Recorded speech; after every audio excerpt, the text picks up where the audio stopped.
shaking the ground, tall as the sky, 18 hands high. They're gentle giants, so don't be shy. Check Into Cash, now celebrating 20 years, is proud to present the beautiful Clydesdale horses. Visit cashdales.com for the upcoming schedule and more information. Check Into Cash, they're on their way. The mighty Clydesdales will make your day.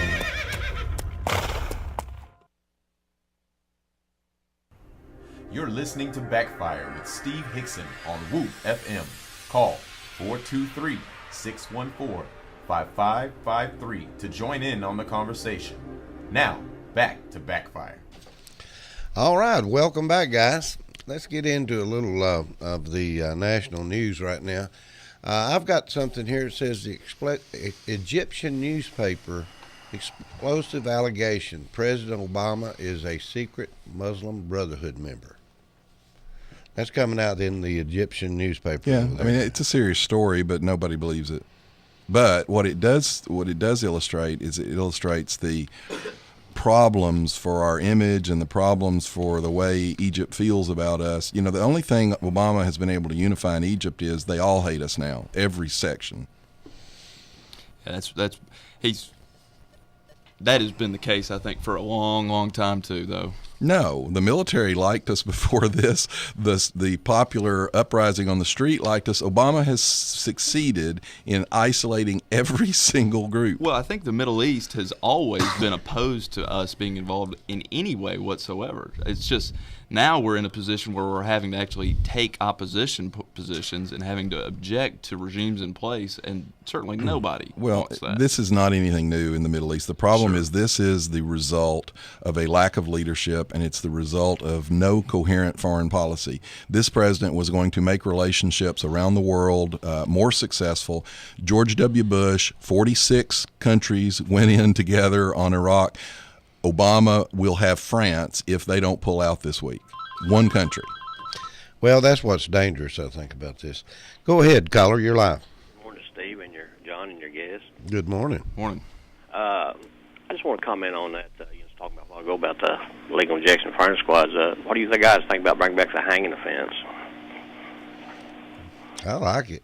Well, I mean, you know, the joke in the West was always you wanted to be hung by a hangman because he'd break your neck, whereas the lynch squad would suffocate you. Well, I feel about this. These people go around killing these kids, and they're sitting in jail right now probably about 20 years, and I think they should be the first to go. And anybody that kills somebody or kills kids, Saddam Hussein got hung, and I just think that a lot of these people know that they're going to get set in jail the rest of their life, and that's the reason to do stuff like this. I just think if they make these laws different on stuff like that, I think we'll have less people sitting in jails. How long do you think? How long do you think this Fort Hood shooter will be in jail and going through appeals and everything else? How long has he been in there now? Over 3 years. Oh, he's probably been there 20 years, probably. Well, and the worst thing is he collected his salary the entire time, and because the Obama administration refused to declare it a terrorist act, none of the surviving victims got any benefits for the survivors or their medals for Purple Hearts. That just kind of burns me up about these people going and killing these poor little kids that can't defend themselves, and a lot of them are. One in Florida, I think he's still sitting in jail. He's been there now about 10 years. And right. I just wish they'd do something about this. All right, let me ask you a question while I got you on the phone. We haven't really opened this up yet, but we're getting ready to. Do you think that we need to take action since the in Syria? In Syria? Yeah. What's your opinion? What do you mean take action? In other words, Mr. Obama's asking for permission now to go in and be able to basically bomb certain areas in Syria as a retaliation to them walking over his line in the sand.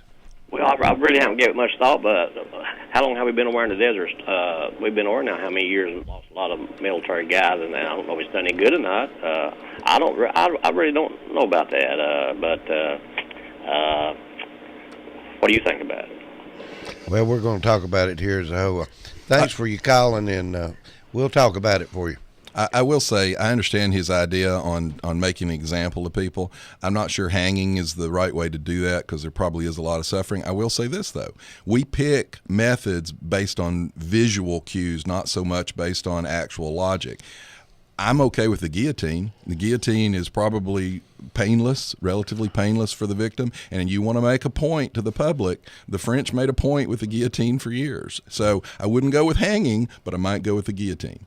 Well, the assumption is that in some way this prevents people from committing crimes. And working in the criminal justice system, I don't want to say that I'm necessarily an expert on all things criminology related, but I know that punishment oftentimes is not, or actually all the time. I don't think I've ever had anybody say I didn't commit a crime because I was worried of the consequences. The people that commit crimes because they are going to commit crimes. I just hate to say that, but well, that's a hard argument to make on a capital offense, but I can tell you that there is a deterrent effect. For example, in Richmond, I've talked about this before, the NRA pushed Project Exile, and they got all the area prosecutors to agree to prosecute any commission of a crime with a gun on federal charges. Gun crimes dropped 80% in Richmond. The gang members, you could interview them on the street, and they said, yeah, we're still robbing, but we don't use a gun, because you use a gun, you're going away to federal time. I will say capital punishment prevents that guy from committing any future crime, and it prevents me as a taxpayer from having to keep that bum up for the rest of his life. Well, I forgot to tell everybody, Andy, that you are a nice, upcoming, young, well-educated attorney in this town. thanks, Steve. I appreciate that. Let's see, you did go to Vanderbilt. Nashville School of Law. That's the Nashville Nashville School of Law. Yes, sir. All right. Anyway, what's going on, John? I'll let you get started on.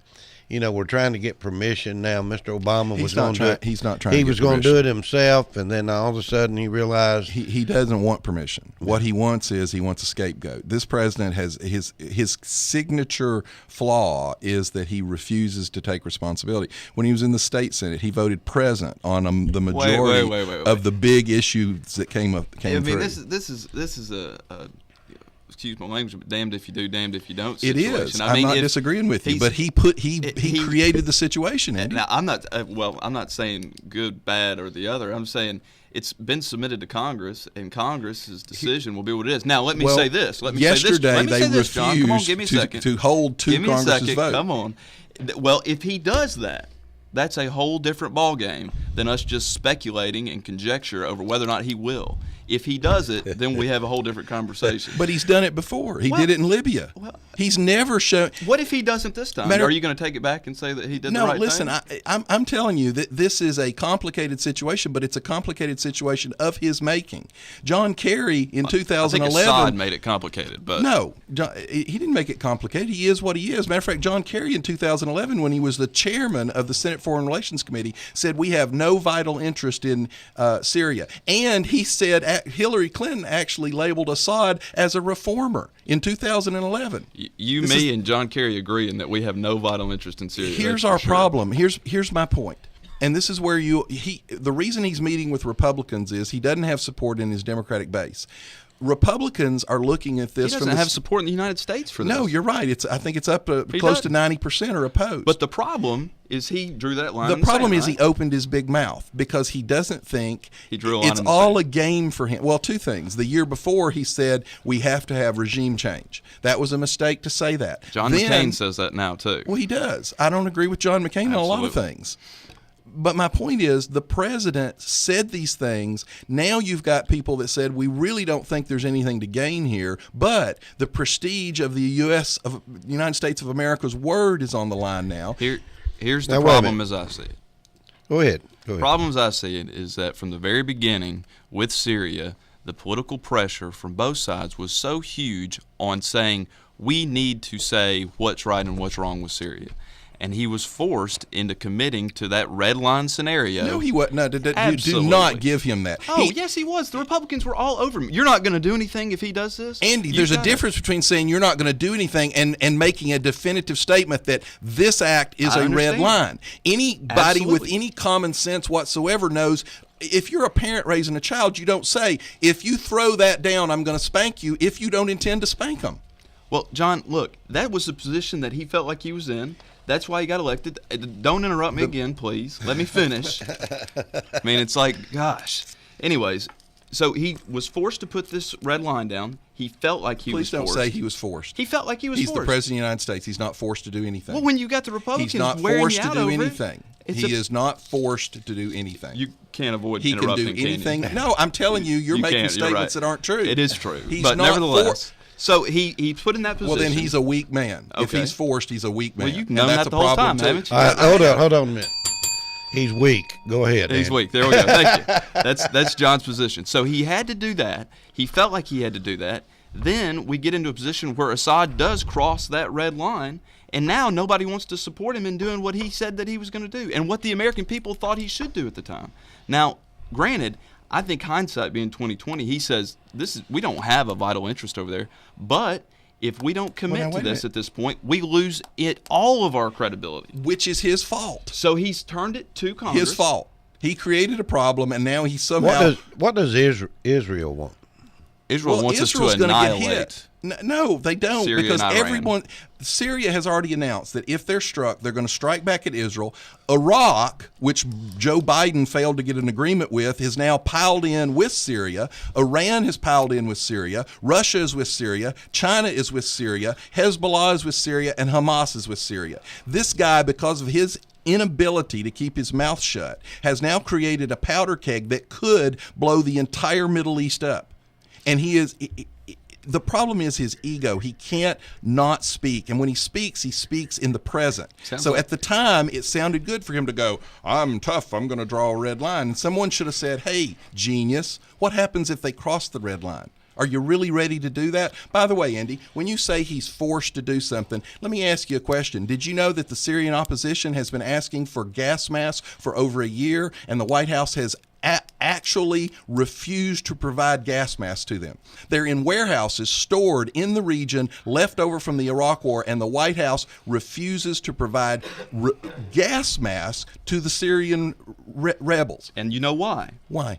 Because we would be aiding an interest which we don't have an interest in. Well, actually, the reason Benghazi happened is because he was funneling guns into him. Well, so wait a second. We're going from Syria to Benghazi. We're going to Russia. Benghazi was an import center for Syria. They were importing guns into Benghazi and shipping them into Syria, and that's why the cover-up of Benghazi happened, because he didn't want to admit that he was actually supplying the rebels. But the point is, you're telling me that he would get in trouble for providing a purely defensive gas mask to civilians? Absolutely. Under the assumption that the line is going to be crossed. Guess what? Absolutely. Russia is providing. You would be all over him. No, I saying, wouldn't. You to would give a gas mask to people so they we're don't providing die? aid to an interest which we don't have an interest in. We provide food. A gas mask is no different from providing food and water. It's a humanitarian aid. You want to see the picture of the homemade gas? They took plastic bags, put them over their head, took a paper cup and stuffed it full of napkins and punched holes in the end of it to make makeshift gas masks. So we should support the rebels? Is that what you're saying? Well, actually, one of the requests came from the provisional mayor of Homs. He asked for gas masks. You're the saying White you House support the refused. rebels, though, No, right? this guy was just basically the mayor of a town. Okay. He asked for gas masks. They refused. 2 weeks later, that town was hit with a chemical attack. Okay. This president is feckless. He's weak, and we have seen the decline of U.S. interest across the world. You're talking out of both sides of your mouth. I You're am. saying I agree. The guy is in a real bind, but he put himself in the bind. Okay. My point is, don't give him credit for wanting to get out of a bind that he created in the first place. Let's talk about, is he going to get permission? It's probably 50-50. It's probably a disaster if we don't do it, but it's probably a disaster if we do it. You know what I'd do? I think we ought to quickly, don't even debate this, just go ahead and say, Mr. Obama, we absolutely support you. Now then, you do whatever you feel like you need to do. Well, here's another problem. And, hey, we'll support you. And turn it right back over to him, and I guarantee he's going to say, now what I do? Well, Steve, here's another problem that he's got in this. Whatever he's going to do is not going to be enough to make a difference. And on top of that, there's something to be said for the way the Israelis do this. The Israelis discuss this after the dust settles. In other words, they blow the crap out of them, then they talk about it. We've already got reports that Assad has been moving his assets out of the areas that this dumb president Well, we talked about actually this last telegraphed week. where we were going to strike. Well, we talked about that last week when I said when you get in a fight, the best chance you have is to throw the first punch. But you know. Oh, by the way, there's also a report out of Great Britain that the British actually supplied the agents to the Syrian government that they probably used to manufacture the gas. There's an Associated Report story right now that the rebels have admitted that they were working with gas agents and mishandled them, and some of the damage was actually an accident that the rebels did. This thing is all over the map, and it's all got his fingerprints on every side of it. Well, the Syrian president denies use of the chemical weapons. So, I mean, who did the chemical? That's the problem about that. This entire part of the world is that there's no accurate information that you can get. It's all based on the ground intelligence. You can't rely on any media people. I'm glad you whatsoever. said on the ground, because yesterday in the hearings, Kerry said there will be no boots on the ground. But when pressed, I'm not talking about military. I know you're from the not. United I'm States. moving from that statement. Okay. Kerry, when pressed on the issue, refused to remove boots on the ground from the equation. So we're not going to put boots on the ground, but we're not going to promise that we're not going to put boots on the ground. We're just going to go over there and let drop a couple of bombs and be gone. If you want It does not make sense. well, one, I that will make us completely look agree. weak. I mean, because It will. if he wanted to do something, what he has to do at this point, to be honest, He's missed his opportunity. he ought to do what Ronald Reagan would have done. He ought to target Assad personally. He ought to blow the hell out. But by the way, Assad apparently, by some reports, has already left the country. Left the country a week ago, which, by the way, was about the time President Obama started telling him what he was going to do. I don't think we ought to go bomb. I think we ought to just send a team in to get Assad. Let's take a call. Go ahead, caller. Why do we have to get involved in everything that goes on over there? Well, that's what I don't Amen. disagree. But once your president makes a statement that he's going to do something, then we look weak if we don't do it. Well, I tell you what, John, why don't we send you over and get it all straightened up? Well, I can tell you, I'd blow the hell out of them. If I'm going to do, I'd either leave them alone or I'd blow the hell out of You're them. just going to start another war. That's what they said about Reagan, and we had more peace during Reagan than anything, because people are scared of a strong president. They're not scared of a weak president. This guy is weak. Everybody has always put Obama down for not doing this, not doing that. Okay, now he's leaving it up to the people. No, what he did was, Red, he was ready to go until the British Parliament pulled the rug out from under the Prime Minister. Hey, Red, he got scared that the people weren't going to back him on this one. Well, Red, I'm with you. I don't understand why we keep thinking we need to get involved in all this mess. I mean, things are tragic.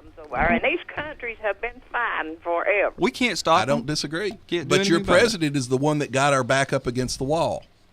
But we don't need to get into it, period. Forget it. Let them fight it out. Well, the only problem with that now, though, and you probably have to hope, if we stay out of it, that Assad stays in control, because at least then you know where the chemical weapons are. There's a real concern that the al-Qaeda people will end up in control of the chemical weapons, and then they show up in the subways in New York and Los Angeles. Of course, every problem that they've always had with us is that we get involved in their business. Maybe if we stopped doing that all the time, maybe we wouldn't have so much we needed to worry about. That's what I'm saying. Well, that assumes they don't hate us and want to blow us up. Well, John, you don't All right. ever have a solution. Thanks, Red. I have a solution. Make sure they're scared of you. They were scared of Ronald Reagan, and nobody. But we don't have a military Libya either hit right us. This was a wonderful exercise in how a president ought to work. Libya hit us. Ronald Reagan turns around. He bombs Damascus, I believe. And I remember this in a press conference. I think it was Sam Donaldson. And Sam Donaldson asked this question, and you could tell by the way he asked it what answer he thought he was going to get. He said, President Reagan, there are some reports that you actually targeted Muammar Gaddafi himself. And you could tell what he expected was a president of the United States to deny that. Ronald Reagan said, absolutely, we targeted him. We went after him and his family. And he said, and if he comes after us again, I will try to kill him again. Guess what Muammar Gaddafi did? Crawled in a hole and didn't come out for about 8 years. I seem to remember another scenario like that in Iraq. Didn't we do that, and we're still involved in all this stuff? Actually, we're not involved Maybe at all the same- because this president pulled us out without any negotiated Well, no, I'm treaty.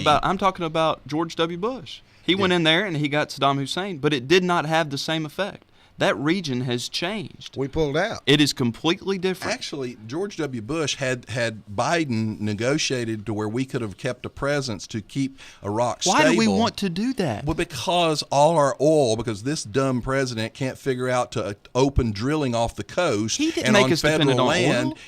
We've been dependent on oil. I know he didn't That's make us just- that way. But he's made us more dependent on Mideast oil. Yeah. I don't care if we're The dependent on domestic oil. oil production- I just don't want to be dependent on Mideast oil. All the domestic production is up. There's nobody It's that denies only up. You're right. It's only up on state-owned land and privately owned land. It is down on federal land. If he would open the federal land, we actually could be energy independent. Well, We could get to maybe whacking. that's coming. We could get to whacking. Anyway, UK intel now says that jihadist in Syria is the most worrying emerging terrorist threat to the West. yeah, I tell you, we're in a mess. We're absolutely in a mess over there, and they're fixing to give him permission to go do his bombing deal. I mean, I remember. Have you seen the picture of the Marines and the Navy and the people in uniform holding signs up in front of their faces saying, "I will not fight to support Syrian rebels"? Mm-hmm. Now, that's what this president has gotten us to, our own military. Yeah. I know, John. It's And now, Andy, you're right. I am ranting. We are in a place where It's a he mess. is between a rock and a hard place. But my point doubt about is, he is completely to blame for the rock and the hard place we're in. What about the Muslim Brotherhood and his connections to him?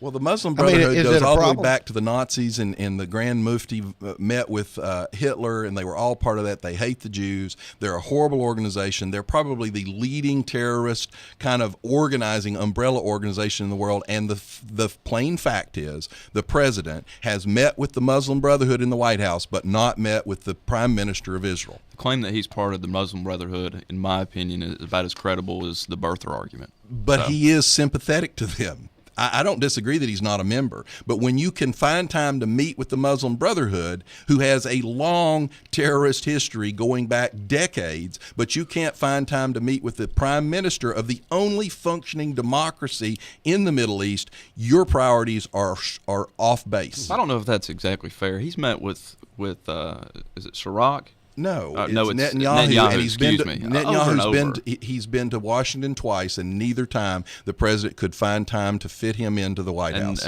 But he they met did several find other time. He times, did right? find time to meet with the Muslim Brotherhood. Now, Andy, one of the things is I don't care how many times he met with Netanyahu. I personally wouldn't invite the Muslim Brotherhood to the White House at all. They're a terrorist organization. Well, there may be a legitimate purpose that we don't know about, right? Well, so far, after 5 years of his resets and diplomacy, our standing in the world is worse in every corner of the world. What is the guy's name that was running for governor of New York that posted his nude? He's running for mayor. Mayor. Mayor of New York. Mayor of New York, yeah. His wife. She's got all kinds of connections to the Muslim Brotherhood, to all kinds of actually terrorist organizations. And who did she work for? She's Hillary Clinton. She's, to this day, she's I mean, Hillary what is Clinton's going on? lead advisor. What is going on?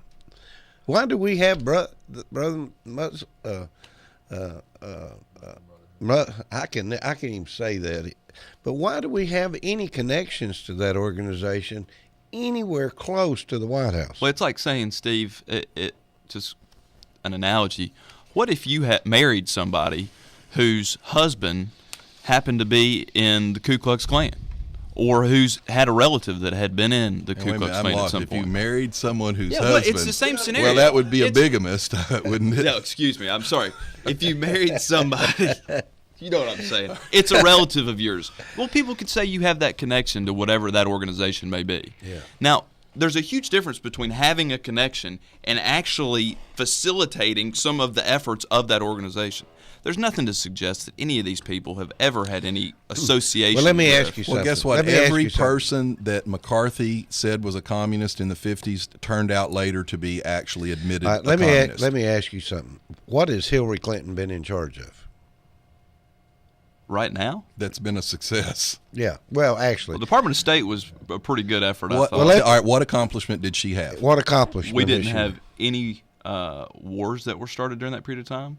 We seemed to have Well, fairly actually, good trade we negotiations. had people shot in the street and posted on the internet in Iran. We had Iraq, which not is supposed to blowing police up the people world, right John. now. What about Benghazi? You just said that she didn't have any war She start. didn't have any wars started. What about the Benghazi? reset with Benghazi? What about the reset with Russia? How'd that work out? I think we're doing okay. With are Russia? we? Wait a Yeah, minute, are we, have what you are they read doing? We're not lately- at war with them. What do you want They're for them? about to move back Vladimir into Egypt Putin, after 40 Vladimir years. Putin said today, this morning on the news, he said, I was not, because he was pressed on the relationship with Obama. He said, Mr. Obama was not elected to be my friend, and I was not elected to be his friend. Behind closed door, we have a completely different relationship than out front. Now, this idea that we somehow have this diminished capacity and that we're not doing what we want to do, I think everything stands. Well, you know, I mean, There we go. I mean, if you're not getting into trouble, if you don't have these issues, if your economy is growing, then the argument that you haven't succeeded is null and void. I mean, that's just the way that it has to be. Russia has screwed us every chance they've gotten. And it hasn't affected us one worse for the wear. We haven't changed it. You know what Sarah Palin says on Syria? Nothing intelligent. Let Ali sort it out. Allah. Ali. Or Ali. Allah. Hey, play something. Got something here. I forgot to play today. I have had my military and our team My look military. at a wide range of options. We have Obama. consulted with allies. The British government, they will not be part of any military action against Syria. This is a complete humiliation for the Obama administration. This involves the elementary conduct of international diplomacy, trying to get some allies aboard so you don't act unilaterally. So who's the main ally in the world who's been with us in every trench for the last 100 years? The British. And now the British have voted against us. Well, basically what that was, the gist of that is that we don't have the allies. They keep talking about, we have the allies to go in and do something We have now. France and Turkey's looking at pulling out now, and France is considering And Britain's pulling out. always already voted no. So we don't have the allies. This is something that is going to come down to us. What about the comment, my military? My goodness. Poor Mr. Oh, by the Obama. way, did you see what he did to the military?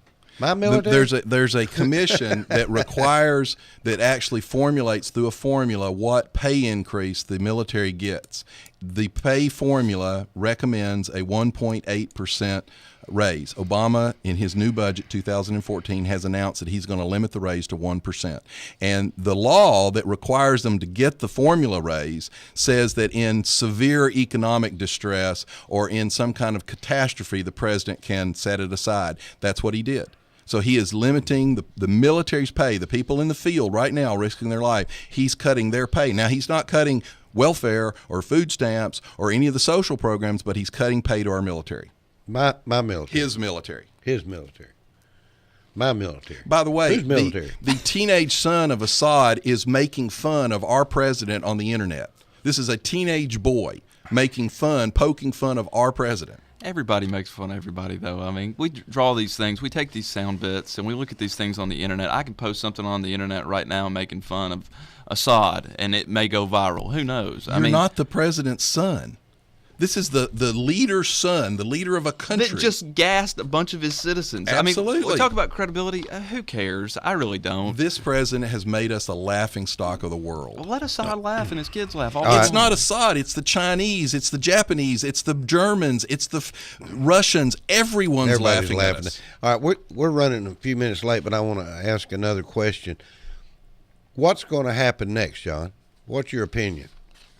Well, there's a couple of things that can happen. He doesn't believe in asking the Congress for approval. The reason he did this is when the British Parliament pulled the rug out from under Cameron, he got worried that he'd be alone. So then he turns around, and what's really sad is what he did to John Kerry. John Kerry actually made a very compelling, very emotional speech on Friday, good speech, calling for this strike. Saturday morning, the president gets up, basically jerks the rug out from under John Kerry. And now he's got to go to Republicans, not Democrats, because Charlie Rangel is calling his foreign policy embarrassing. Now, that's Charlie Rangel, ultra-liberal, strong Democrat, says the president's foreign policy is embarrassing. So he's got to ask Republicans for support. What he's hoping will happen is either A, they will refuse to give him authorization, and if he decides to go with it, even though he wouldn't admit that he was going to abide by it, but if he did abide by it, he could then blame them for if there were horrible atrocities. He could say, oh, look, those mean old Republicans wouldn't do it, which has been his stock and trade for 5 years. Or they will authorize it, and if it goes poorly, he'll say, oh, those dumb Republicans authorized it, so they're to blame. This is all about him, and that's really the problem with his foreign policy. It's always about him. Well, here's also the other side of it. The Constitution requires that he seek congressional approval before going to war. Wait a minute, not according to him. He doesn't say it does. Well, but y'all do. Y'all do, and I do. So he's following the Constitution. He's submitting it to Congress, and what Congress decides, we'll see whether or not the president actually abides by those rules. Yes, you can do it. Now what happens? I don't know. I don't know either. Who's he going to bomb? I know that there's no good answer to that question. Well, actually, let me end this with a quote from a recognized constitutional scholar who says that the president does not have authorization to do this unless it is an imminent attack on the U.S. mainland. Oh, that would be President Obama in 2007 on the Senate floor. I think the outline of this attack is it can't last more than 30 days. It's something they're submitting now.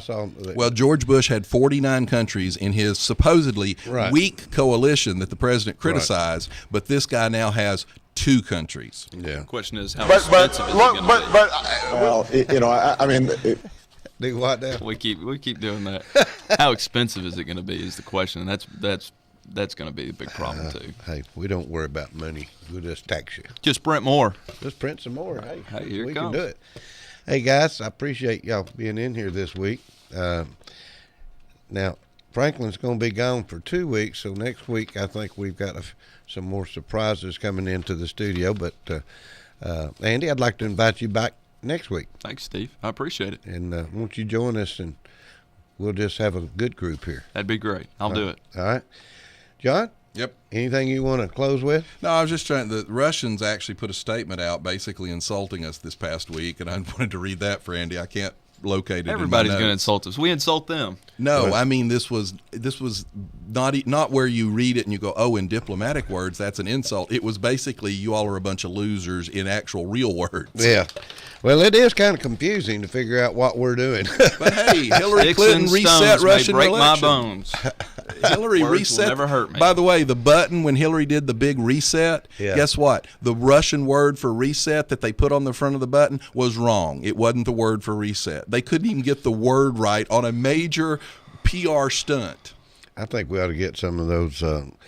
That's easy buttons that we can start pushing. That's right. Easy. I want an easy one. That's easy. We'll send John over there. He's got all those easy buttons. All right, we're late. We got to go. Thank you. See you next week. You've been listening to Backfire with Steve Hickson, John Stanberry, and Franklin Chansey. Catch them again on Whoop FM at noon today and every Wednesday morning from 7:30 to 8:30. Now, back to more music on Whoop FM. You're listening to 99.9 WOOP FM, Cleveland.